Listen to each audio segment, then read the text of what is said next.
Good morning everyone. बच्चों, आज हम करेंगे एक्टिविटी नंबर 69 और आज है दिनांक 23 सितंबर 2020। यहाँ बच्चों आप अपना नाम लिखेंगे, यहाँ क्लास व सेक्शन और यहाँ अपने टीचर का नाम। तो बच्चों आज हम अनेकार्थी शब्दों के बारे में पढ़ेंगे। तो चलिए शुरू करते हैं और जानते हैं कि अनेकार्थी शब्द कौन से होते हैं। सूरज पूर्व दिशा से उदय होता है। खाना खाने से पूर्व हाथ धो लेने चाहिए। बच्चों, इन दोनों वाक्यों में पूर्व शब्द का प्रयोग अलग अलग अर्थों में हुआ है। जैसे पहले वाले चित्र में पूर्व का मतलब है एक दिशा का नाम और दूसरे वाले चित्र में पूर्व का मतलब है पहले। यहाँ पर पूर्व का अर्थ है पूर्व दिशा। पूर्व एक दिशा का नाम है और यहाँ पर इसका अर्थ है पहले। जैसे खाना खाने से पहले हाथ धो लेने चाहिए। तो बच्चों ऐसे कई शब्द हैं जिनके एक से अधिक अर्थ होते हैं। ऐसे शब्द अनेकार्थी शब्द कहलाते हैं। बच्चों जो ये शब्द है अनेकार्थी, इसी में आप इसका मतलब समझ सकते हैं और याद भी रख सकते हैं। अनेकार्थी में अनेक लिखा है, अनेक का मतलब होता है बच्चों बहुत सारे, मतलब एक से अधिक। तो वो शब्द जिनके एक से अधिक अर्थ होते हैं वो अनेकार्थी शब्द होते हैं। जैसे कुछ उदाहरण देखो आप।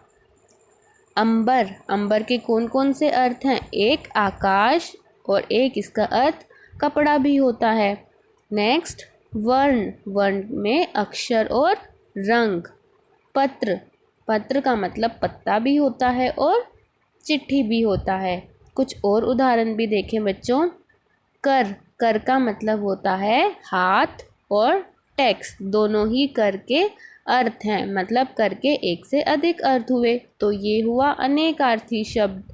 अगला उत्तर, उत्तर का मतलब जवाब। जैसे आप अपनी वर्कशीट में उत्तर लिखते हैं, उसका मतलब होता है कि आप जवाब देते हैं। और उत्तर एक दिशा भी है, 4 दिशाएं हैं ना, उत्तर, दक्षिण, पूर्व, पश्चिम। तो उत्तर एक दिशा का नाम भी है।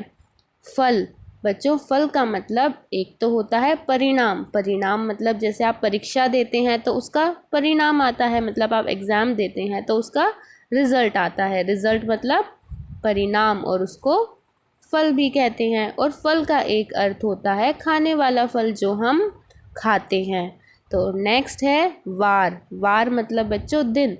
जैसे रविवार, शनिवार, सोमवार, मंगलवार, सब में लास्ट में क्या है? वार, जिसका अर्थ होता है दिन। और वार का एक और अर्थ है आक्रमण। आक्रमण का मतलब होता है जैसे युद्ध के समय सेना एक दूसरे पर आक्रमण करते हैं, अटैक करते हैं। इंग्लिश में अटैक और हिंदी में आक्रमण। तो वार के 2 अर्थ हो गए ना, एक दिन और एक आक्रमण। मतलब वार एक अनेकार्थी शब्द हुआ। लास्ट है व्यंजन। व्यंजन का अर्थ पकवान भी होता है जो हम खाते हैं और व्यंजन का अर्थ वर्णमाला के अक्षर भी होते हैं, जैसे क ख ग, ये होते हैं व्यंजन।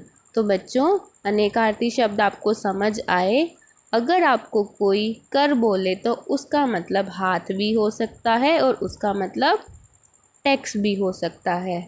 तो ये होते हैं अनेकार्थी शब्द। अब हम प्रश्न देखते हैं कि आपसे क्या प्रश्न पूछा गया है। नीचे लिखे वाक्यों के जोड़ों को पढ़िए और बताइए कि इनमें रेखांकित किए गए शब्द किस किस अर्थ में प्रयोग हुए हैं। तो बच्चों यहाँ पर आपको 2-2 वाक्य दिए गए हैं और यहाँ पर एक अनेकार्थी शब्द दिया गया है।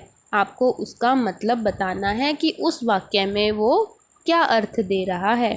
जैसे आप पहला पढ़ें, कौरवों और पांडवों के युद्ध में कौरवों की हार हुई।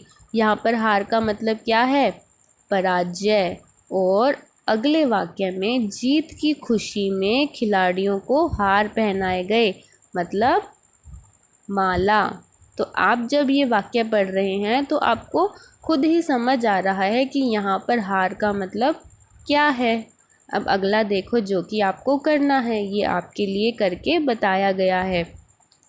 जीवित रहने के लिए सभी को जल की आवश्यकता है। जल क्या होता है बच्चों?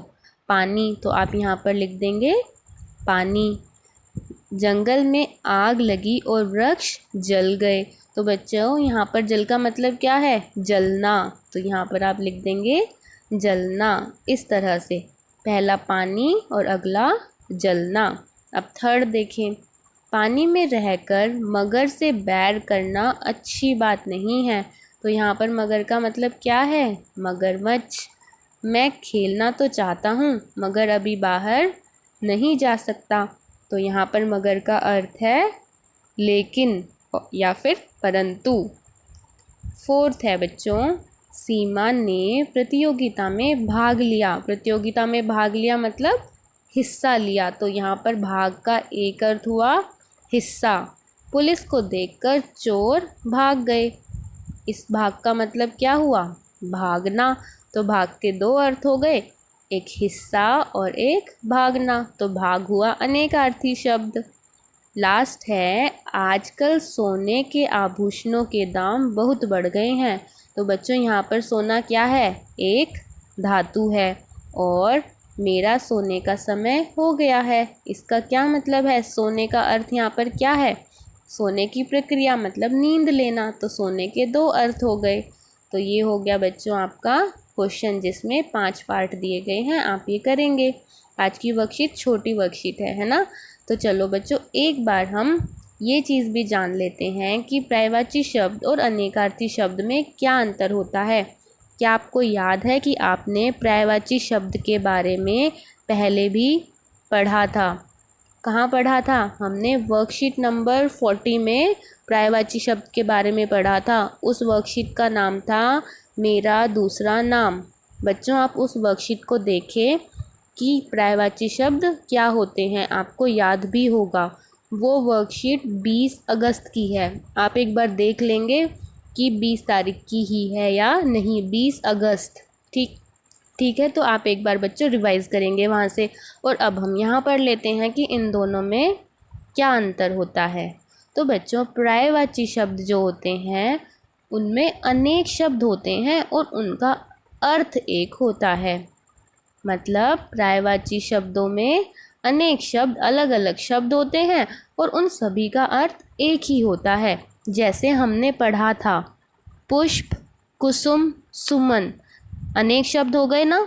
और उन तीनों का अर्थ क्या है? फूल। ये फूल के ही अलग अलग नाम है।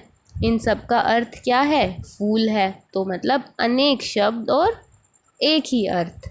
लेकिन अनेकार्थी शब्द में क्या होता है? अनेकार्थी शब्द में एक ही शब्द होता है और उसके अर्थ अलग अलग होते हैं। जैसे एक उदाहरण पट, और पट के अलग अलग अर्थ दरवाज़ा, पर्दा और वस्त्र। तो इसमें एक शब्द और उसके अलग अलग अर्थ, अनेक अर्थ, जो अभी हमने पढ़े। कितने सारे उदाहरण पढ़े हैं हमने, है ना? तो बच्चों आपको समझ आया कि पर्यायवाची शब्द में अनेक शब्द होते हैं और उनका एक ही अर्थ, और अनेकार्थी शब्द में एक ही शब्द होता है और उसके अनेक अर्थ होते हैं, अलग अलग अर्थ होते हैं। तो बच्चों ये थी आज की वर्कशीट आपकी। आप इसे कीजिए और अपने टीचर को सेंड कीजिए। थैंक यू बच्चों। Have a nice day and take care.